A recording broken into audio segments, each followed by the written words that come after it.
တန်ထွက်လေ့ကျင့်မှုအတွက်ဗီဒီယိုတစ်ခုပေါ့နှလုံးတွဲလေ့ကျင့်မှုအတွက်ပေါ့ဒီနှလုံးတွဲတွေကဒီကြည့်လိုက်မယ်ဆိုရင်တော့အများကြီးလို့ထင်ရတယ်ပေါ့ဒါပေမဲ့ငါဟိုတနေ့ကပြောခဲ့သလိုပဲဒီနှလုံးတွဲတွေအကုန်လုံးအားလုံးကိုစာရွက်တစ်ပေါ်မှာချပြီးရေးကြည့်လိုက်မယ်ဆိုရင်တို့အကုန်လုံးကစာရွက်တစ်မျက်နှာစာတော့အကုန်လုံးကမရှိဘူးပေါ့အဲ့လိုလုပ်ပြီးတော့လွယ်မယ်ဆိုရင်ပို့ပြီးတော့လွယ်ကူတယ်ပေါ့ကြတော့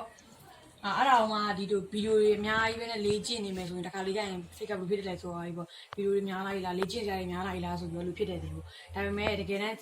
ကြည့်မယ်ဆိုရင်သူ့စကားလုံးတွဲလိုက်ဆိုကြည့်မယ်ဆိုရင် तू ကငါနှလုံးတွဲဗီဒီယိုကဘယ်နှခုပဲရှိလဲဆိုတော့နှလုံးတွဲကဘယ်လောက်ကစလဲဆိုတော့ lesson 3လောက်ကစတယ်3ရယ်4ရယ်5ရယ်အဲ့နှလုံးတွဲက3ဗီဒီယိုတစ်ခုဗီဒီယို3ခုစာပဲရှိရပေါ့အဲ့မဲ့အဲ့ဗီဒီယို3ခုစာကလည်းခဏလေးမှာအဲ့ဒါကတလုံးချင်းစီရေးချလိုက်မယ်ဆိုရင် तू ကနည်းနည်းလေးပဲရှိအဲ့တော့မှငါကအတန်ပြန်ရှင်းပြတာတွေရယ်နောက်တဲ့အတန်ထက်လေးချင်းဖို့အတွက်အဲ့ဘောလို့ထက်ပြီးရဲ့စကလုံးလေးဥပမာစကလုံးလေးနဲ့စကလုံးဗီဒီယိုတွေကစကလုံးတွေကများတယ်ဗီဒီယိုတွေကများတယ်လို့ထင်ရတယ်ဒါပေမဲ့ तू ကနည်းနည်းလေးပဲရှိတယ်အဲ့တော့နောက်တဲ့ဗီဒီယိုတစ်ခုကတော့နောက်တဲ့အရင်နေ့ကပြီးသွားပြီဆိုတာလည်းလေ့ကျင့်မှုကျန်နေတာဗီဒီယိုတစ်ခုပေါ့အဲ့တော့ဒီစကလုံးမှတ်မိမယ်ပေါ့ဒီစကလုံးလေးက O အဲ့တော့ငါတို့တွေကဒါဆိုရင် O အဲ့တော့ O နဲ့တူတဲ့တန်ကြီးရှိအဲ့တော့ O အဲ့တော့ဒါပေမဲ့ तू က O နောက်မှာယူလိုက်မယ်ဆိုရင်တော့ तू ကဘာဖြစ်သွားမလဲဆိုတော့ O ဆိုဖြစ်သွားတယ် O အဲ့ဒါတွေကိုတော့အဲ့ဒါတွေကငါရှိမှရှိပြီလားနော်ဆက်ရှင်ရင်လဲပါဆိုအဲ့တော့ဒါ O အဲ့တော့ဒီနှစ်ခုက U O U ဒါလည်း U ပဲဒါပေမဲ့ဒီနှစ်ခုမှာတော့ရေးတာမတူဘူးဘာလို့လဲဆိုတော့ဒီ U မှာကျတော့ဒါလေးပါတယ်အဲ့တော့သူတို့နှစ်ခုကအတန်ကတူနေမှာတော့ဒိဗယ်ရဲ့တစ်နှစ်နေရာကျတော့မတူဘူးပေါ့ဒါတက်ဟိုပေါ့ extra နေနဲ့ရှင်းပြတာပေါ့အဲ့တော့ O U U အဲ့တော့ဒီမှာက OU က U ဆိုတော့ U ရှာတယ်အဲ့တော့ရှိက V နဲ့ပေါင်းတော့ VU အဲ့တော့နောက်တစ်ခု OU မင်းတားလိုက်တယ်အဲ့တော့ OU က U ဆိုတော့ရှိက N နဲ့ပေါင်းတော့ NU အဲ့တော့ U NU အဲ့နောက်တစ်ခုOU တွေ့ပြီအဲ့တော့စကလုံးပြင်းတဲ့စကလုံးတွေကြည့်ပြီဆိုရင်နောက်ဆုံးမှာ E ဆုံးနေဆိုရင်ဒီ E ရှည်ကဒီစကလုံးကြီးအောင်ထပ်ပြရမယ်ဆိုတော့အဲ့တော့ဒီကနေကုန်ပေါင်းထားလိုက်တော့ U စုဆိုဖြစ်သွားတယ်နော်အဲ့တော့နောက်တစ်ခုပြန်မယ်နော်အဲ့တော့ O U ရှေ့က V နဲ့ပေါင်းတော့ VU U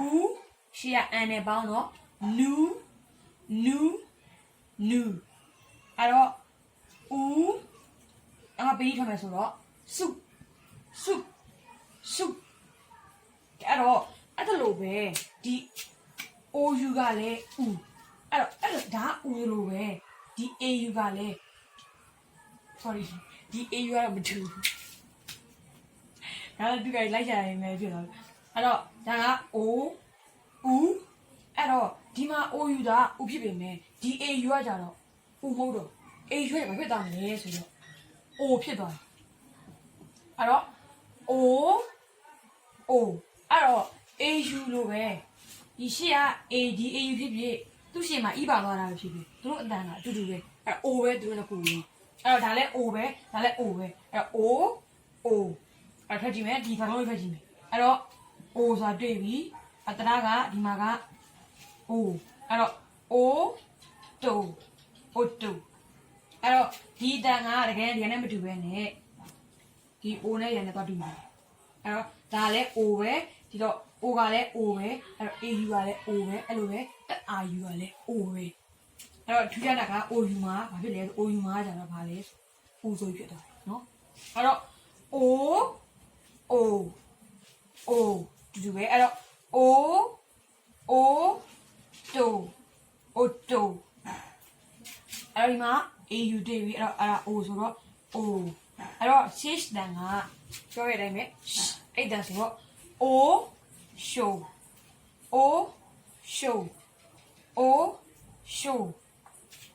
အဲ့တော့အနောက်တစ်ခုအဲ့တော့ဒီမှာတရားတွေမြင်တာပြီအဲ့တော့ R တွေ့တယ်အဲ့ RU အတွဲတွေ့တယ်အဲ့တော့ R တွေ့တော့ရှေ့ကတင်းနဲ့ပေါင်းတော့ဒါ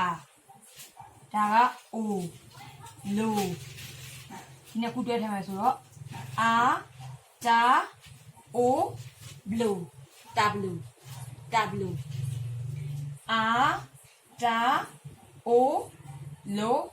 W W ကဲနောက်တစ်ခုမှလည်းရှာကြည့်မယ်တော့တရရဲ့ရှာကြည့်မယ်အဲ့တော့တရကဒီ R တွေ့တယ်အဲ့တော့ဒီ R တွေ့တယ်အဲ့တော့ဒီ R ဒီရှိက R လေးပေါ်မှာဒီလိုလေးပဲတွေ့သူ့ရအလုပ်ကဘာလို့လဲဆိုတော့ तू ကဒီဟာအတန်ထွက်ကဘူးတရအတန်ထွက်ပဲထွက်တယ်အာဆိုတော့အတန်ပဲထွက်ပဲယူတယ်ဒီမှာအမိုးပါလို့အဆောင်ဒီပါ तू ကသူ့အတန်က R လို့ပဲယူတယ်အဲ့တော့ R ga o to gato အဲ့တော့ R ga o to gato R ga o to gato နောက်တစ်ခုစကားလုံးမှာရှာလိုက်ပြီအဲ့တော့တရက R ယူတွေ့တယ် O R sha o po chapo R sha o po chapo အဲ့တော့ငါတို့ max ရကဘာလဲဆိုတော့ O ကလည်း O ပဲအဲ့လိုပဲ R U ကလည်း O ပဲ R U ကလည်း O ပဲထူးမှတ်တာရှိတာဘာလဲဆို O U မှာပြောင်းမှန် O U မှာကဘယ်လိုမှန်လဲဆို O U မှာ U လို့ပဲမှန် U အဲ့ဒါကိုကြားမှတ်ထားတယ်အဲ့တော့ပြင်းစကလုံးတွေကိုညညမှတ်မိခြင်းနဲ့စကလုံးတွေဒီပဲညညသိခြင်းနဲ့အဲ့ပေါ့ဘာလို့ညညမှတ်ခြင်းနဲ့ဆိုရင်စကလုံးတွေညညတန်ညထွက်ပေးကြည့်အဲ့ဒါမှဒီဟာပေါ့စကလုံးတွေကရေးထားတယ်အင်္ဂလိပ်စာရေးပြီးမြဲသူကအတန်တက်တွေကမတူးဆိုတာသိတယ်အဲ့လိုပဲအတန်တက်တွေပို့ပြီးတော့ပိုင်နဲ့ပို့ပြီးတော့ထွက်လာနိုင်မှာလို့အဲ့လိုပဲအဲ့တော့ငါ O အဲ့တော့ဒီမှာ OI ကကြတော့ဝါအဲ့တော့ဝါအမ်နဲ့ပေါင်းလို့မွာဒီမှာ OI ဝါ S နဲ့ပေါင်းလို့စွာအဲ့တော့ဒီမှာကတရက E တွေ့တယ် OI တွေ့တယ်အဲ့တော့ဒီမှာကတော့ H ကပြင်းနေမှာဆိုရင် silent letter ဆိုမှမင်းနေအဲ့တော့ H ကတန်းတက်ရမလို့အဲ့တော့ဒီ E ပဲထွက်အဲ့တော့ E ဝါအဲ့တော့ဒီမှာက E ဆုံးတော့ဒီ R အောင်ထွက်ပြန်မယ်လို့ toi histoire အဲ့လိုဖြစ်ပြီတော့ R အောင်ထွက်တဲ့အကြောင်းမလို့အတန်းဖြစ်တယ်အဲ့တော့ E toi histoire ကနောက်တစ်ခုတရရှာပြီအဲ့တော့ E တွေ့တယ်အဲ့တော့ W တွေ့တယ်အဲ့တော့ E she W noir chinois ဒါလေးကတော့လည်းထူးခြားပြီးပြောလိုက်မယ် chinois ဆိုတာဘယ်သူတွေခေါ်တဲ့စကားလုံးလဲဆိုတော့တရုတ်တွေခေါ်တဲ့စကားလုံးပြင်သစ်တွေကတရုတ်တွေတွင်ခေါ်တယ်ဆို chinois လို့ခေါ်တယ်ဒါပေမဲ့ထူးခြားရနော် E she W noir chinois သူကတကယ်နောင်းကြီးပေါ့နောင်းမှာဘယ်လိုလဲဆိုတရုတ်လူမျိုးပြောတာနောင်းကြီးအဲ့တော့တရုတ်ပြည်ကျတော့ Shin လို့ခေါ်တယ်တရုတ်လူမျိုးကျ Chinois အဲ့လိုပဲ Chinois အဲ့လို E she wa noir Chinois အဲ့တော့နောက်တစ်ခု OI က wa ON က on wa on son poisson ဒီမှာကငါတို့တွေက S ကနှလုံးဆိုရင်ဒီ S က S တမ်းပဲထွက်တယ်နော်အဲ့တော့တချို့စကားလုံးတွေမှာဆိုရင်တော့ S ကတလုံးလေးဆိုရင်တော့ ZI ပေါ့ဗျာဘာသာထွက်တယ်ဆိုသူကဒီပေါ့ဒီ Z တန်လို့ရတဲ့ Z တန်လို့ရတာတစ်ခါတည်းရှိတယ်ဒါပေမဲ့ဒီမှာ S နှလုံးဆိုရင်တော့ S တန်နဲ့ယူပေးရတယ်နော်အဲ့တော့ on son poisson ဘာလို့လဲဆိုတော့ဒီမှာစကားလုံးတစ်လုံးရှိသေးတယ်အဲ့စကားလုံးကဒီစကားလုံးဒီမှာတော့မတူတော့ဒီမှာတော့ဝါon zon စက်တန်ဖြစ်သွားတယ်ပွားဇွန်ဆိုဖြစ်သွားတယ်အဲ့တော့ဒီမှာအဓိပ္ပာယ်လည်းမတူတော့တတ်တယ်လည်းမတူဘူးဘာလို့လဲဆိုတော့ငါဒါလေးကိုဘယ်လိုကွက်တာလဲဆိုတော့ငါတို့ foreigner မကြီးတယောက်ကနေပြီးတော့ဒီငါအင်းဝမှာရောက်တော့လာမသိအင်းဝမှာတော့ဘာလုပ်ကြလဲလို့ပြောငါဖတ်နေလို့ပြောတယ်အဲ့မှာငါဖတ်နေလို့ပြောတဲ့ခါမှာငါအတန်တော့ကတကယ်နဲ့ငါကဒီစကားလုံးပွားဇွန်ဆိုတဲ့စကားလုံးအဲ့တော့ငါကအဲ့ဒီမှာ S နဲ့ထွက်အောင်ပွားဇွန်ဆိုတော့သူကဘာလဲစိတ်တွေဖမ်းလာလားဘာလဲဆိုသူကနောက်ပိုင်းသူကငါပြောချင်တဲ့အဓိပ္ပာယ်ကိုရေမြစ်တစ်ချောင်းနဲ့သူလည်းမြင်းနေပါလေအဓိပ္ပာယ်ကိုသူကနားတယ်တော့သူကဒါ ဒါလည်းပြောဖြစ်ရမယ်ဆိုပြီးငါ့ကိုတနေ့ပြန်တင်ပြီးသွားတယ်အဲ့တော့ငါမရဖြစ်နေတာအဲ့တော့တို့လည်းမိုင်းပါဆိုလို့ဒါလေးပြပြတာဂျူနေအဲ့တော့ဝါပွားအွန်ဆွန်ပွားဆွန်ဒီမှာကဝါပွားအွန်ဇွန်ပွားဆွန်ဒီပွားဆွန်ကကြတော့အင်္ဂလိပ် poison နဲ့တူတူပဲအစိတ်ကိုပြောတာလေသူကဒီနေ့တနကကြတော့ပွားဆွန်ပွားဆွန်အဲ့တော့ဒီကပွားဆွန်အဲ့တော့ခုဝါအဲ့အရှိကဒီအဲခနဲ့ပေါင်းတော့ထွာထွာထွာအဲ့တော့ခုသွားမယ်အဲ့တော့AU က AU ရဲ့ OU ရဲ့အခြေခံတန်ကတူတူပဲဒါပေမဲ့ဒီမှာကအာပါသွားတော့တန်လေးနည်းနည်းပွင့်သွားတာပဲရှိတယ်ပေါ့အဲ့တော့ဒီမှာကပြင်းသမားကဒီ O နဲ့ E ကိုလို့အဲ့လိုပေါင်းရေးလေးရှိတယ်ဘာလို့အဲ့လိုရေးလဲတော့မသိဘူးငါတို့လက်လို့ပဲရေးတာလားဒါပေမဲ့သူ့အဓိပ္ပာယ်ကတော့ဗာလဲဆိုတော့ဒီ O တန်ကတော့မယူဘူးအဲ့သူ့တန်ယူတာကဘယ်တန်ယူလဲဆိုတော့ဒီ AU အတန်ပဲယူတယ်သူကအဲ့ဒီကလည်းသူ့အဓိကတန်ကဒီ AU ပဲဒီ AU အတန်ကိုပဲယူတယ်ဒီမှာကအာပါသွားလို့တန်လေးနည်းနည်းပွင့်သွားတာပဲရှိတယ်သူကအဲ့တော့ပေးနေပေါင်းနော်ပရှက်ဒီနေပေါင်းနော်ဒပဒအဲ့တော့ဒီမှာက F ပါလာပြီအဲ့တော့ဒီမှာကတိုင်းနေပွင့်တယ်အဲ့တော့ပ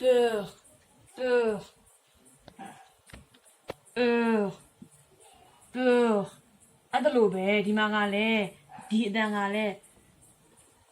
ဒီအတန်နဲ့တူတူပဲပေါ့အဲ့တော့ဒီမှာကလည်းအဲ့တော့အဲ့လိုဖြစ်သွားပြီအဲ့ဒါလိုပဲဒီမှာလည်းတူတူပဲဒီ AUL ကဒီ OEU ကဘာတန်ပဲယူတယ်ဆိုတော့ဒီပြောရဒီတန်ပဲယူတယ်နော်ရေးရတာဒီလိုစကလုံးနဲ့ O သာပါနေတယ်ပေါ့ O သာထည့်ရေးပေးမယ်ပေါ့အတန်နဲ့မှာကျတော့အဲ့ခုနဒီအတန်လေးပဲယူတယ်အဲ့တော့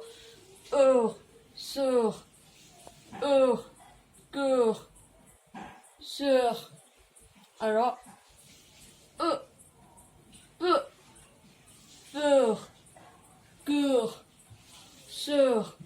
အဲ့လိုပဲဒီမှာကလည်း AUR ဆိုတော့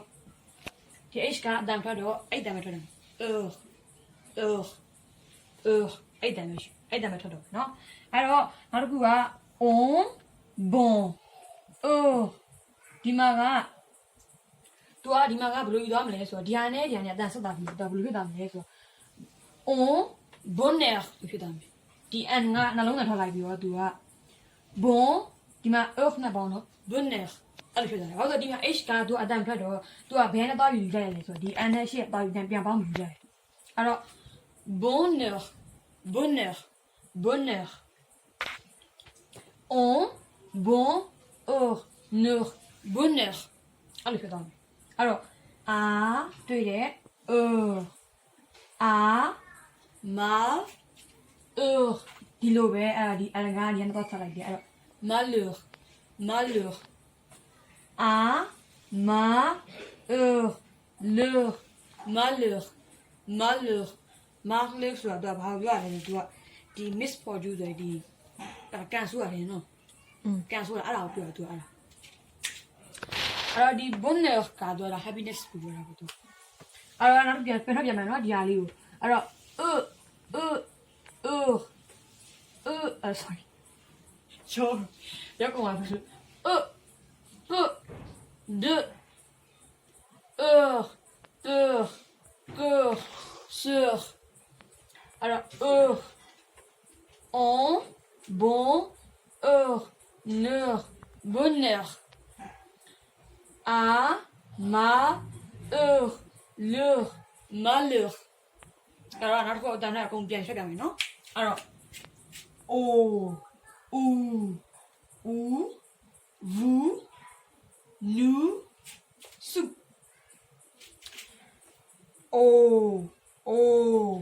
auto show a da o lo tableau a ga o to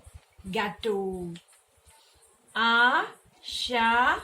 o po chapeau toi moi soi histoire histoire I chi wa noir chinois wa bois on son poisson wa trois alors deux heure cœur sur on bon bonheur à ma leur malheur alors နောက်ထပ်ဗီဒီယိုလေးရေဒါဗီဒီယိုအတန်လေးချင်းပုံကဒီစကားလုံးလေးဒီရောဒါလေးကြံသေးတယ်ပေါ့အဲ့တော့ဘာလို့ဒီခုချိန်ဒီဟာတွေကတော့ခုချိန်မှာတော့များတယ်ပေါ့ဒါဒီယူဇာတွေနဲ့မှတ်ဆရာအများကြီးလို့ထင်ရတယ်ဒါပေမဲ့ဒီဟာတွေကိုအခြေခံပပိုင်းနဲ့တိသွားမှာပဲငါတို့တွေဗာလဲဆိုစာလေးလာတဲ့ခါမှာစကားလုံးနဲ့အတူတူအတန်တက်ပါတွေ့ပြီးရင်းနှီးမှတ်မိမှာအဲ့တော့ဒီဟာတွေဒီအတန်တွေကိုမရဘဲနဲ့ပေါ့ဒီတိုင်းလုံးက left ကို back ကရေးချင်းလိုက်တယ်ဒီဟာပေါ့ဒီနောက်ဆိုနောက်ခါသွားလိုက်တယ်သွားလိုက်ပြီမဲ့ပေါ့ဒီစာတွေသာတဖြည်းဖြည်းပြီးတာပြီစကားလုံးအဓိပ္ပာယ်လည်းတွဲမှတ်မိစားလည်းမှတ်မိပဲအဲ့လိုဖြစ်တတ်တယ်ပေါ့အဲ့ကြောင့်မလို့ဥပမာငါပြောမယ်ဆိုရင်ငါခုဘာလုပ်နေလဲဆိုတော့ငါလည်းခုစားလေးလန်တာပေါ့စပင်နာလုံးပန်းနဲ့ငါတိလာတာပါလဲဆိုတော့ဒီခု buff ကောက်လေးလန်တာပေါ့ဒါပေမဲ့ငါမှအတန်လွတ်တွေကလည်းအတန်နဲ့ပတ်သက်ပြီးတိတ်ဒီလိုပြောရမယ်ဆိုငါတို့ကြတော့ဒီခုစပင်ကဆရာမရှိဘူးဆရာဒီငါတို့ကျောင်းမှာ UFM မှာလည်းဒီစပင်တင်တဲ့ဆရာကလည်းမရှိလိုင်းပေါ်မှာလည်းဒီလိုတနာတီးတဲ့နေဒီလိုတင်တာတွေဒီမှာဟိုကပြောရမှာမှာဒီ O1 ဆိုရင်ဘလို့တန် EN ဆိုရင်ဘလို့တန်လို့ပေါ့တီးတဲ့လို့ပေါ့ခွဲပြီးဘလို့တင်တာတွေမရှိဘူးသူတို့ကလည်းလို့ပေါင်းပြီးတင်တာဆရာကြီးကလည်းအများကြီးပဲဘောလို့ပုံနေဘူးအတန်နဲ့ဒီလိုတီးတဲ့ကြီးတရာလိုင်းတီးတဲ့နှလုံးတီးတဲ့လိုင်းအဲ့လိုသွားတာတွေတော့အိမ်မရှိဘူးအဲ့တော့ငါမှလဲနေတာပေါ့ဘလို့လဲနေတာလဲဆိုဒီ buff ကနာပြီးသွားတယ်ပြီမဲ့ဒီစကလုံးတွေကတိတ်တွဲမှတ်မိလိုက်တာမရှိတွဲမှတ်မိလိုက်တာမရှိဘူးအတန်နဲ့စကလုံးတွေတွဲပြီးတော့ဟိုကငါဒီစကလုံးခန်းဆိုတဲ့စကလုံးကိုတီးတယ်ဒီစကလုံးမျိုးတီးတယ်ဒါပေမဲ့မစက်ကတော့အတန်တိတ်မရင်းနှီးဖြစ်နေတယ်အဲ့တော့ဘာသာကမှဘလို့ဖြစ်ရမလဲဆိုဒီစကလုံးကိုလာရဲဆိုတော့စကလုံးတီးရတယ်ဒီအတန်ကပါတန်းတီးရအဲ့လိုဖြစ်နိုင်လေကိုတက်ပို့ပြီးတော့အတန်ဒီမှာ speaking နဲ့ပို့ပြီးတော့ကောင်းလိမ့်ပေါ့အဲ့ဒါတွေကတွဲကောင်းလိမ့်ပေါ့အဲ့တော့အဲ့ကြောင့်မလို့ဒီဟာတွေကအခြေခံပိုင်းနိုင်ကောင်းမှသာလေငါကတော့ဒီချားပေါ့ဒီမှာဒီဟာပြီးသွားရင်ဆိုတော့ဘာလုပ်လို့ရလဲဆိုတော့အတန်ထွက်တယ်အတန်တွေအများကြီးကြည့်လို့ရတယ်ဒါပြီးတော့စကလုံးတွေအများကြီးတင်လို့ရတယ်နောက်ပြီးတော့ပြင်းတဲ့လိုနေရက်တွေဘယ်လိုခေါ်လဲလားတွေဘယ်လိုခေါ်လဲဒါပြီးတော့ဟိုပါပေါ့ဒီစာကြောင်းတွေဘယ်လိုပြောမလဲအတန်တွေဘယ်လိုထွက်မလဲဆိုတော့ဒါတွေအကုန်လုံးအခြေခံအားလုံးတွေဒါတွေအခြေခံအတန်ကအခြေခံကြားရတဲ့ຢာတွေပေါ့အခြေခံကြားရတဲ့အကုန်လုံးကိုပို့ပမာနဲ့ပို့ပြီးတော့လေခြေကြရပို့ပြီးကိုတက်ပေါ်ပါပေါ့ပို့ပြီးကောင်းတာပါကိုတက်ကတော့အဓိကတော့ကောင်းတာပါလို့အဲ့ဒါကြောင့်မလို့ငါဒီဟာတွေကိုအရင်ဆုံးတင်ပြီးတော့အရင်ဆုံးဗီဒီယိုအများလေးပေါ့ဒါအများကြီးလို့လည်းမတင်နဲ့ပေါ့ဘာလို့ဒါဒီဟာကြီးကောင်လာဘာစကားတစ်ခုမှခြေခံကြားတဲ့အရာကြီးပဲပေါ့ဒါတွေသိတော့အတန်တွေသိရမှာပဲဒီရှေ့ဆက်တက်ရတာမှလည်းပို့ပြီးတော့လည်းလွယ်ဖို့မှာပေါ့မှာBafcam မှာအများကြီးလိုက်နေတာကအတန်တွေနဲ့နှီးသွားရင်းနှီးသွားရကိုနဲ့ရင်းနှီးသွားတဲ့စကားလုံးလေးတွေချို့အတန်နဲ့လည်းစကားလုံးလေးကိုတက်ပို့ပြီးတော့မှတ်ပြီးသွားမှာပြောရင်ကိုတက်ဆက်လုပ်ဖို့တက်ပို့ပြီးစီမီသွားတာကွာနင်းပါသွားတာဟိုကဒီခန်းသွားလဲဘာမှပါမလားဒီခန်းသွားလဲဘာမှပါမလားဆိုတော့ဒီစကားနဲ့ပတ်သက်ပြီးတော့ဆက်ပြီးလုပ်ချင်နေတာဘာမှမရှိတော့ဘူးအားကြောင့်မလို့ဒီအခြေခံရိုးတခြားဒီလိုလုပ်ပေးနေတာပေါ့တယ် line ပေါ်မှာဒီလိုပါပေါ့ဒီရှားပါတော့စကားတွေမှာတော့ဒီလိုပေးတာတော့ရှားရပေါ့အဲ့ဒီမှာငါလည်းခက်တာရှိတာဒီကျောင်းအတင်တဲ့စာအုပ်တွေလေးရှိတော့အကြောင်းလို့လေတကူနေတို့တင်ပေးလို့ရတာပေါ့ငါတို့ကြတော့ခုတော့ငါတို့ကငါတယောက်တည်းတော့လဲလို့ကောင်းလို့စပီတာဟုတ်ကဲငါတို့ဗီဒီယိုခုထပ်နေမယ်နော်